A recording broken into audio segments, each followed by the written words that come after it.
Good morning everybody, my name is Aisha Lewis. In today's video, I wanted to do a video for one of my viewers. She had asked a question about the hiring process for becoming an instructional aide, and I wanted to talk to you guys about that process and hopefully help other people who are trying to become an instructional aide or trying to work in a school. So without further ado, I'm just going to sit here and chat with you guys like you guys were my friends, asking me some questions, some advice. It's been a while since I was interviewed, so I don't remember all the questions, but I do have some of them written down that I want to share with you. So the first step for me for this process, and there's kind of a backstory to this. So originally I wanted to work at a specific school. For the longest time, I just really admired the school and I was trying to get to that school, but I wasn't able to because there wasn't any openings. So I decided to apply to a different school. I applied to 2 different districts within my area. And honestly, like the first interview, I didn't think I was going to get the job because the questions that they asked, I wasn't really prepared, I guess, even though I do work with kids. So I had that interview with that district. And then I ended up getting another interview for another school district. That one was a little bit of a different interview process because the first one, we sat at this table, we were very close to each other, so it felt intimate. I felt more comfortable, relaxed. The second interview that I had for another school district, I was sat at a table and there was like 4 people in a panel and I was kind of separated from them. So it felt really distant, didn't feel intimate. So I took the job that I got offered at a middle school. Originally, I did not want to work at a middle school. I've never worked with middle school kids before, and I've always wanted to be in the elementary side. But I decided just to give it a try, take it as a learning experience, and maybe this can be an open door for me to possibly get into the school that I wanted to work at. I worked there for a few months before there was a position open at the school that I wanted to work at, so I applied to that school. The way that I applied to these schools was through a website called adjoin.org. I believe that's org or .com, and you just submit your application. You just import it from your files on your computer, then you fill out the application and you just submit it and they give you a call back. I did get a call from the school that I really wanted to work at and the other schools. It's really neat because you can find different positions at a school. You can work as a clerk, as a librarian, as an instructional aide, as a custodian, as a cook, a teacher. Adjoin is really nice to find all the jobs available within your school district. That's how I applied, was through that website. And then I got the call and I scheduled my interview. I want to talk about this interview more than the other 2 because the other 2 I wasn't really prepared, and the questions were kind of similar from each district, so I just want to talk about this school. So when I went in, I was very excited because this was a school that I wanted to work at, so I was very smiley. That's a tip that I highly recommend, is just to go in very smiley, excited for the interview. You know, I introduced myself, we sat down, the principal explained to me that she was going to ask me a few questions. And then once I had written down that I remember from the top of my head, number 1 was, if there was a nosebleed on the playground, how would you handle the situation?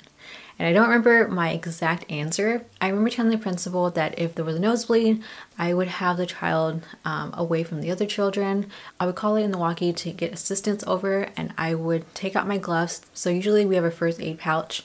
I had that at the middle school I was working at, so I would put on my gloves, I would take care of the child. Once I taken care of that child, then I would go and clean and sanitize the area. So that's how I would handle the situation. As a child care center, I've dealt with that before, with the kids had nosebleed, they didn't feel well, or they got hurt, they cut their leg. And so there's a procedure that we had to follow at the child care center. So it kind of led into this question that she asked me. The next question was, if a student was distracting others and being disruptive in a classroom, how would you handle it? So with this question, they want to know your plan. They want to know how are you going to handle this child. So again, I don't remember the exact words, but I remember telling them that I would take them aside away from all the classmates so that I can give them their privacy. I don't believe in shaming kids or making a scene in front of the whole rest of the class. I feel like this is a conversation that me and the child needs to have apart from the rest of the class. Using positive reinforcement, communicating with them. If there's something going on with their emotional status, being there for them, making them feel like you care about them, that you want them to do better, you want them to succeed. Maybe something's going on at home, so they just need someone to talk to. And doing that can really change their mindset into a positive way of thinking, and just hopefully having a better day. Yeah, so that's how I answered that question. I'm sure I said something, I'm sure I said more, but I just can't remember right now. The other question was, how do you motivate students? I said that I help motivate students through positive reinforcement, through stickers. I have like a little treasure box that I used to have in my other job, and so I would let them choose when I noticed that they were doing well and being a good person. They had to earn it by doing positive things in the classroom, helping, listening, and things like that. So that was one of them, how I motivate them. Also, the second one was just believing in them. When you have a teacher or somebody who believes in you, your ability to go further and to do anything is there, you know. I remember I had a few teachers who believed in me, made me realize that I could do it. So having a teacher who believes in you, who's also recognizing your accomplishments, even if they're little, you know, pointing them out and praising you is a good thing too. And those are the only questions that I can remember from the top of my head. I would suggest going online and looking for a few more. That's what I did for the beginning of my interviews. I was looking up questions just to prepare myself, and also having that job at the middle school kind of helped me too. But look up questions online. The teacher questions are very different to instructional aide questions. I remember looking up online and reading all the questions for the teachers and trying to like study them, and then when I got asked these questions, they were nothing like the teachers' questions. So find a little bit of that.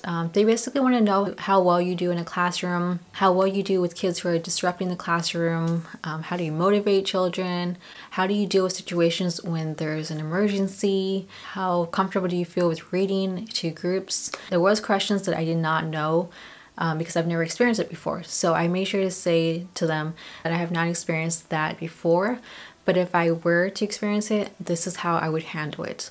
So I would share with them my plan and my idea. So that way you don't have like an answer like, oh, I don't know, and you're stuck, you know. You can at least save yourself a little bit by telling them your plan, your strategy, even though you've never dealt with that situation, because there's questions that you're not gonna be ready with an answer and you're not gonna know. And that's fine. I didn't know. Having that kind of really helped me with giving an answer at least. So everybody's different at their interviewing process. I know that I get very nervous, and I kind of like lose my train of thoughts. I just kind of go blank. For this job interview though, I knew I really wanted it. I was very excited to be there. So I was like, I'm ready. So this was a different experience for me because I actually wanted to work at the school. The other schools, I wanted just a school to work at to eventually open the doors for me to get to this school. So I did want to work at a school no matter what, but this was the school that I really wanted to be at. So what I would tell you guys to take away, if you want some tips, is to make sure that you're smiley. That's something that is very contagious. Throughout that interview, I was so smiley. I was just even so excited just to meet the principal because I've always seen her because our childcare center works with that school. So I'm very familiar with that school and I'm familiar with the kids. So I was just excited to finally get to meet her because I would see her when we would drop off the kids from our center. So just being very smiley will help you so much. Think about when you're hiring somebody, you want somebody who has a positive energy, who is genuine, who's good, who's kind. You want somebody like that in your team. So showing them that personality of yours and just being yourself will help you so much. And just being smiley, just smile. Smile and just make them feel like you're excited to be there. So that's the first step that I would highly recommend. It's just being very smiley.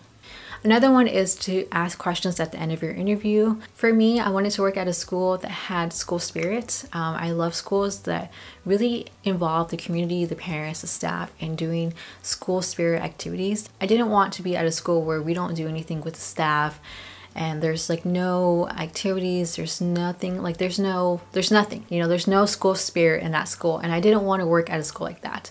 So I did ask every single interview that I had, what is their school spirit? How do they involve the community, the staff, the parents?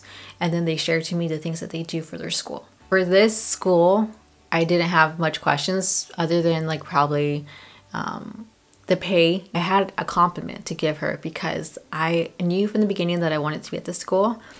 And so I told her that I admire her school, I admire her school spirit, I admire that she involves the staff, the parents, the kids in doing fun things at the school. They have movie night at the school. They have Spirit Week, they dressed up for Halloween.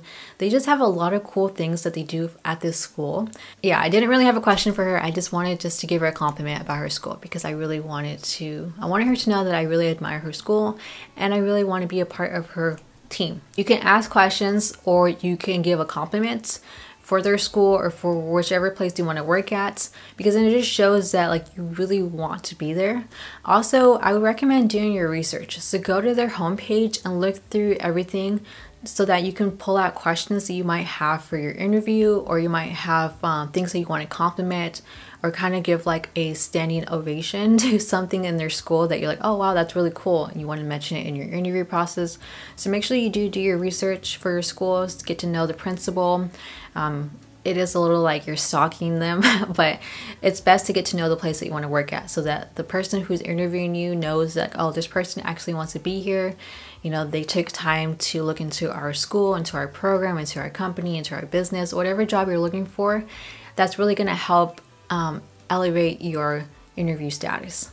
That is all I want to kind of leave you with. That's all that I wrote down in my notes. I had a lot of fun doing this video and I hope that it helped you. I don't know if you want me to say your name, but I just wanted to just say thank you for asking this question, because I'm sure a lot of people have this question. I know I did when I was going in for my interview. And let me know below in the comments if you have any more questions that I didn't answer about the hiring process, anything when it comes to being an instructional aide. And yeah, that's all that I have for today's video.